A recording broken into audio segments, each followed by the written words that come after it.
Now check this out. Sky 2 is live over breaking news in Compton this morning. Look at these flames. We brought you these pictures just a few moments ago where we could just see smoke coming from this building. It's A&J Body Shop. It's a long-time business there in Compton. This is right at the corner of Compton Avenue and Pearl. You can see this thick black smoke coming from the roof. Now, when firefighters arrived, there were a couple of engines and we saw the firefighters cutting through the metal just to gain entry. And you can see they got in through a garage here, just putting water on the flames from that direction. But they also went to the front of the building as well. And Sarita, it just makes you wonder how many cars are in there, how much gas, how much oil. I mean, there's so many propellants that could be at work right now feeding these flames. So much combustible material inside a body shop. And as you said, Suzanne, just a couple minutes ago, we couldn't see a single flame, just a lot of smoke. But that always means what is right underneath the surface is a lot of fire. We did see one of the firefighters use some heavy machinery to break into the building. So they had to really work to get access and to get inside.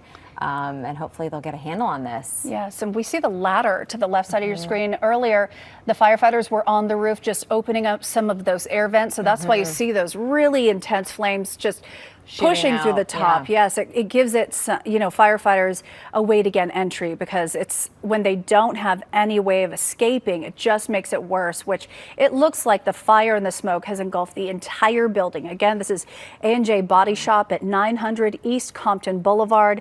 The smoke goes up and covers the sky. So if you're waking up in Compton this morning, you absolutely see this sight. And probably not just Compton. I mean, you're going to be able to see this black plume of smoke for miles around Southern California this morning, I'm sure, Suzanne. Yes, and look at those flames. The firefighters are doing their best, but when they're going this strong, they just have to try and just put as much water on it as they can, try to ventilate, get some of that thick black smoke out. You see they're trying to create even more holes in the building. You know, it's metal. These are bars that are blocking. I saw them cut through 2 layers when they first got through the door. Then they got through another fence that was blocking it in, because, of course, you have valuable vehicles that are being worked on and fixed. We don't know how many vehicles might even be in there right now. And when we've seen car crashes and when we've seen vehicles on fire, sometimes those engines explode. So it's also a really dangerous situation. So firefighters, they can't get too far in there because you don't know what could explode with all the metal and debris that's inside. Yeah, it's definitely a very dangerous job for these firefighters. We've seen 3 engine companies on scene and a number of firefighters.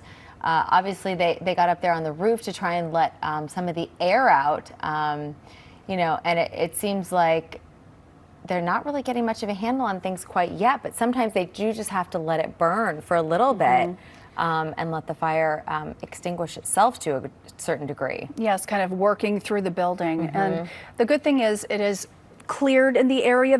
It is not next to any buildings. There are no trees and no grass where it can spread through the streets, but right now it looks like all of the nearby buildings are safe. We're going to take a quick break and be right back.